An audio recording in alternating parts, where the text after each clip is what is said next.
चमार। यह महज सिर्फ एक शब्द नहीं है, क्योंकि चमार शब्द जातिवाद के इतिहास की उन क्रूर परतों को सबके सामने खोलकर रख देता है जो ब्राह्मणवादियों की मक्कारी का सबूत है। मरे हुए जानवर की चमड़ी उधेड़कर उनसे जूते बना देने वाले चमारों ने इतिहास में कई बार अपनी वीरता का परिचय दिया है। चमार वंशियों की इसी वीरता का नाम है चमार रेजिमेंट। जय भीम, मेरा नाम है तरुण कुमार और आप देख रहे हैं दाशूद्रा। दाशूद्रा की खास पेशकश द बहुजन शो में आज आप मेरे साथ देखिए चमार रेजिमेंट की सच्ची और असली कहानी। चमार रेजिमेंट सेना की एक ऐसी टुकड़ी थी जिसने इतिहास की सबसे ताकतवर माने जाने वाली सेना को भी धूल चटा दी थी। लेकिन राजनीति और जातिवाद का खेल देखिए, आज वही सेना अपने अस्तित्व को ढूंढ रही है। आज जब आप टीवी पर कदमताल करते हुए भारतीय सेना के नौजवानों को देखते हैं तो आपका सीना अपने आप ही चौड़ा हो जाता है। होना भी चाहिए, क्योंकि हम सब भारतीय हैं। इसी सेना के बीच आपने मराठा, राजपूताना राइफल्स, राजपूत, जाट, सिख, डोगरा, नागा और गोरखा रेजिमेंट को भी देखा होगा। लेकिन क्या कभी चमार रेजिमेंट को देखा है? आपका जवाब होगा नहीं। लेकिन क्यों नहीं देखा? आज तक आपने चमार रेजिमेंट को राजपथ पर कदमताल करते हुए क्यों नहीं देखा? आखिर क्यों आप चमार रेजिमेंट का नाम नहीं जान पाए? क्या सच में कोई चमार रेजिमेंट थी, या यह सारी बातें सिर्फ अफवाह हैं? आइए आपको आपके सभी सवालों का जवाब देते हैं। सबसे पहले आपको बता दूं कि चमार रेजिमेंट की कहानी कोई कपोल कल्पना नहीं है। चमार रेजिमेंट की सेना एक बहादुर सेना थी। इसके सैनिक इतने फौलादी थे कि इसकी तेजी और शक्ति के सामने अंग्रेजी सेना के सैनिक भी कुछ नहीं थे। चमार रेजिमेंट को कब, क्यों और कैसे बनाया गया और बाद में इसे क्यों मिटा दिया गया, इसकी पूरी गाथा आज मैं आपको बताता हूं।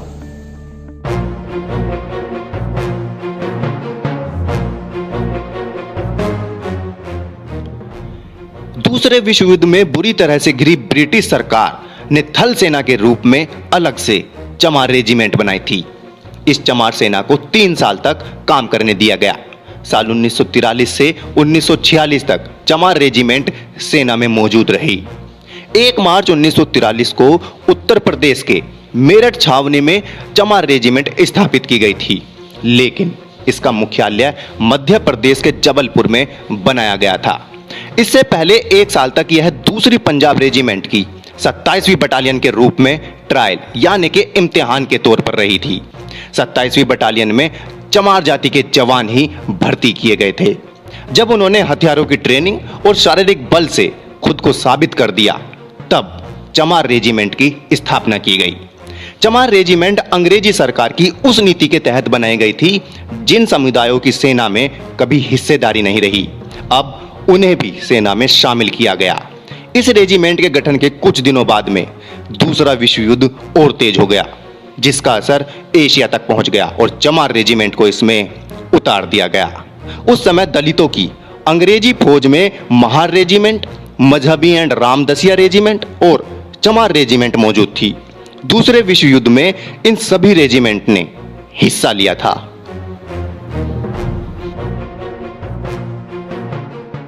चमार रेजिमेंट की पहली बटालियन को सबसे पहले युद्ध लड़ने के लिए गुवाहाटी भेजा गया। असम के बाद कोहिमा, इम्फाल और फिर म्यांमार की लड़ाई में भी चमार रेजिमेंट को अपना शौर्य दिखाने का मौका मिला। लेकिन दूसरे विश्व युद्ध में चमार रेजिमेंट के 42 जवान शहीद हो गए।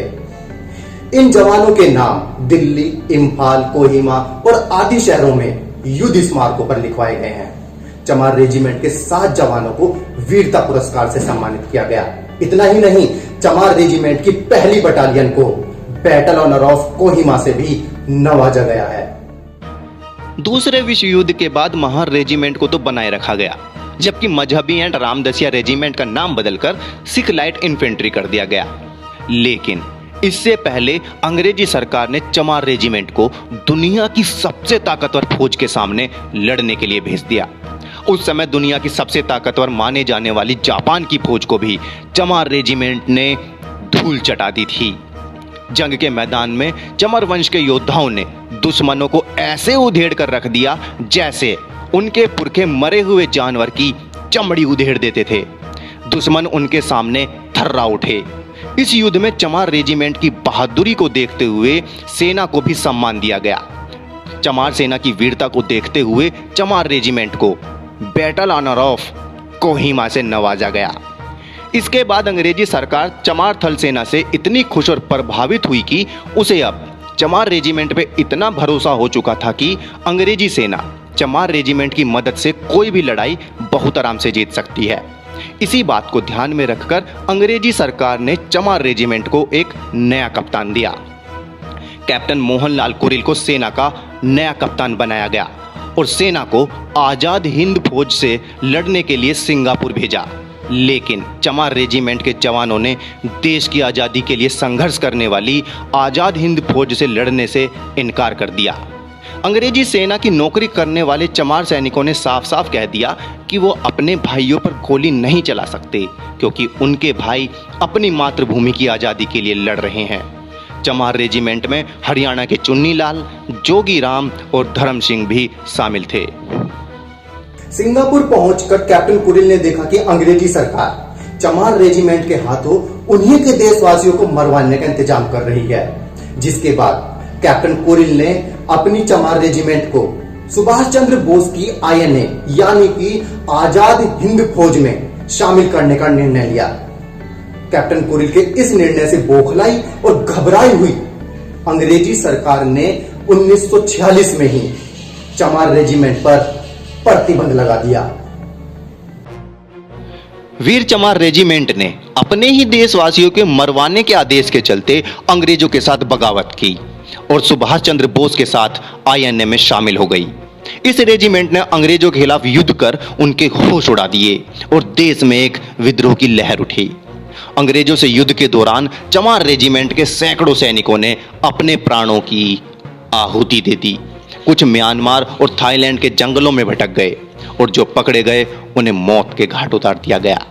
कैप्टन मोहनलाल कुरिल को भी युद्धबंदी बना लिया गया। देश में अंग्रेजों के खिलाफ जबरदस्त आंदोलन हुए और हर मोर्चे पर नाकाम रहने वाली ब्रिटिश सरकार ने नेताजी सुभाष चंद्र बोस को वार क्रिमिनल घोषित करने के साथ ही चमार रेजिमेंट पर प्रतिबंध लगा दिया।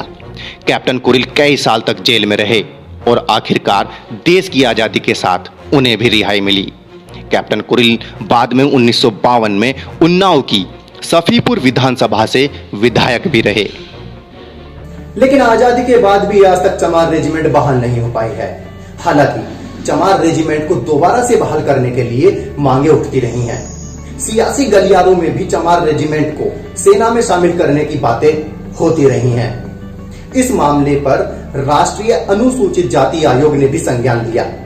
आयोग के सदस्य ईश्वर सिंह ने सरकार को नोटिस भेजकर इस बात का जवाब मांगा है कि आज तक चमार रेजिमेंट को क्यों नहीं बहाल किया गया, आखिर क्यों चमार रेजिमेंट पर पाबंदी लगाई हुई है। ईश्वर सिंह का कहना है कि दलित किसी भी विषम परिस्थिति में रह लेता है, उतनी कठिनाई में शायद ही कोई और जीवन जी सके जितनी कठिनाइयों में ये लोग रहते हैं। फिर भी इनकी रेजिमेंट सेना में बहाल क्यों नहीं की जा रही है। आजादी के बाद से ही चमार रेजिमेंट बहाल किए जाने की आवाज कई बार उठाई गई, लेकिन हर बार यह आवाज दब कर रह गई। दलित इस रेजिमेंट को बहाल करने के लिए कई राज्यों में प्रदर्शन कर चुके हैं। बीजेपी अनुसूचित मोर्चा से जुड़े दलित नेता शांत प्रकाश जाटव ने अक्टूबर 2015 में केंद्र सरकार से इस रेजिमेंट की बहाली की मांग की थी। नवंबर 2015 में मनोहर पर्रिकर ने पत्र लिखकर कहा था कि मामले की जांच करवा रहा हूं। उन्होंने प्रधानमंत्री और गृह मंत्री को पत्र लिखकर मांग की है कि पाठ्य पुस्तकों में चमारों की गौरव गाथा को शामिल किया जाए।